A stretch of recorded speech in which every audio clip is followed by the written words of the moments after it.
Halo Sobat Rumah 21, jumpa lagi kita di channel Rumah 21. Kali ini kita akan membahas mengenai LTV 100% atau DP 0%. Tapi sebelum saya mulai kajian, kita kasih salam properti. Dan jangan lupa untuk subscribe, like, dan komen ya guys.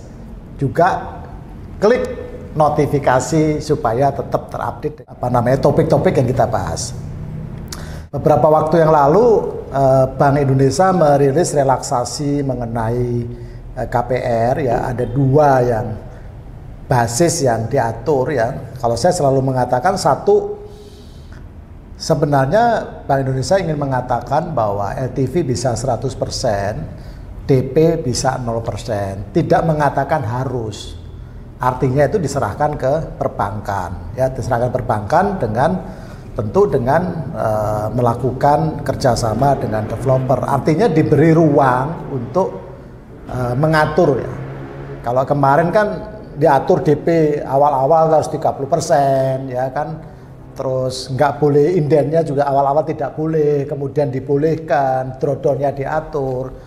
Nah relaksasi yang tahun ini itu LTV bisa 100%. Saya katakan bisa, tidak harus ya. Yang kedua, KPR inden juga tidak diatur. Ya diserahkan ke masing-masing ya, bank ataupun developer. Artinya apa? Artinya ini kembali ke periode sebelum pengaturan. Ya kan, memang kebijakan untuk membuat RIC, membuat gimmick, membuat fitur itu sebenarnya harusnya diserahkan ke pelaku industri. Kemudian yang kedua, ada insentif PPN 10% ditanggung pemerintah. Nah, saya ingin mensikapi satu dari sisi bagaimana ini bisa memicu kenaikan transaksi properti ataupun ujung-ujungnya juga kenaikan mortgage ataupun KPR. Ya kan? Nah, tapi pada saat ketentuan LTV 100%, beberapa orang yang kontra mengatakan ini akan menaikkan risiko kredit, ya kan, akan sangat berbahaya. Saya ingin mengatakan itu tidak ada hubungannya LTV 100% dengan risiko kredit. Ya kan? Karena itu sebenarnya plafon yang boleh diberikan oleh bank di dalam pembiayaan KPR itu diserahkan ke bank. Ya boleh 100%. Sama dengan bank memberikan kredit tanpa agunan, itu kan nggak ada kolateral, bank juga berani memberikan. Itu satu. Yang kedua, saya bisa buktikan pada saat bank mengasihkan kredit dengan DP atau LTV misalkan kalau secondary 70%, kalau primary misalkan ada 10, ada 15%, ada 5%. Di masa lalu emang banknya itu ada beberapa bank yang NPL-nya atau kualitas asetnya memburuk ya, beberapa bank yang di data saya mengatakan NPL-nya jauh di atas industri. Itu apa karena pengaruh daripada LTV? Kan enggak juga. Jadi risiko kredit itu diukur bagi saya ada dua. Ya, satu, bagaimana bank membidik pasar. Dia harusnya tahu pasar yang bagus di mana, ya kan, di segmen mana, di tipe apa, di daerah mana. Kemampuan bank membidik pasar itu menurut saya adalah poin pertama kalau kita masuk di kredit yang mass, ya, mass market. Beda dengan kredit usaha, investasi, modal kerja, itu kan melihatnya account by account. Tapi kalau mass market ya, key pertama ya bagaimana para mortgage banker menetapkan target market. Itu poin pertama. Poin kedua, bagaimana dia membangun capability, ya, membangun SDM-nya, ya kan? Pengalaman saya, survei saya, kajian saya mengatakan kredit problem itu bukan karena fiturnya, lebih karena ke capability, ya kan?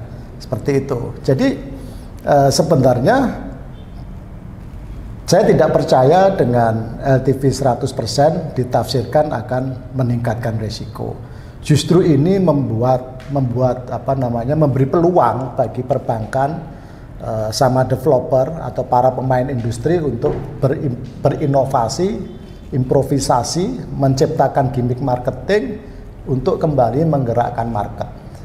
Jadi silakan ya, tahun berapa ya, pada saat sebelum diregulasi ya, diketatin, saya pernah juga punya pengalaman waktu itu untuk membuat KPR dengan DP 0%, karena waktu itu saya ditantang oleh seorang developer, salah satu developer. Sebelumnya saya ada di talk show gitu ya, di talk show saya ditanya oleh pengamat properti yang baru pulang dari Amerika. Dia nanya saya, Pak Joko, bisa nggak di Indonesia itu ngasih KPR tanpa DP? Karena saya itu banker-banker yang berasal dari non-retail banking, saya jawab nggak ada Pak. Kitab sucinya banker itu ya namanya kasih loan itu harus ada self financing gitu loh. Ya kan, nggak mungkin banker itu akan kasih kredit tidak ada self financing. Nah, selang sebulan kemudian ditanya lagi saya sama developer, Pak, kita buat program bagaimana kalau DP 0%? Waduh, ini pertanyaan yang sama gitu loh. Terus saya bilang, nah karena ini mass market ya harus ada inovasi, harus ada gimmick, ada program marketing. Pertanyaan itu kita sikapi bukan sebagai masab bahwa harus ada self financing, itu kita sikapi sebagai bagaimana kita membuat strategi marketing secara bersama.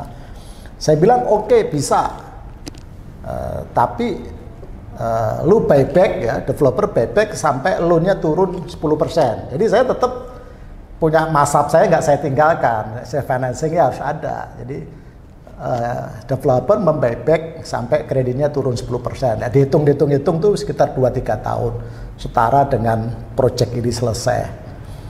Jadi kredit akhirnya kita bicara DP 0%, kemudian kita rilis, kita tahan 10% dalam bentuk deposito. Ya, after konsumen mengangsur KPR-nya turun 10% atau 5%, depositonya kita rilis ke developer. Jadi itu bagian dari seperti saya katakan tadi, kebijakan yang sekarang ini sebenarnya membuka peluang bagi pelaku industri untuk melakukan inovasi strategik ataupun gimmick marketing. Tidak ada hubungannya dengan risiko kredit. Risiko kredit lebih dipicu oleh membidik pasar capability daripada perbankan di dalam melakukan analisa kredit. Kan yang penting kan bukan soal LTV-nya ya. Bank kan hitung kalau nasabahnya customernya dia ini, waktu kita kasih loan kan kita punya keyakinan bahwa customer ini bisa melunasi utang, basisnya adalah kemampuan income-nya. Demikian Sobat Rumah 21, mudah-mudahan saya yakin percaya bahwa kebijakan relaksasi insentif properti mortgage akan bertumbuh setelah dari tahun 2013 sampai saat ini hampir berapa itu?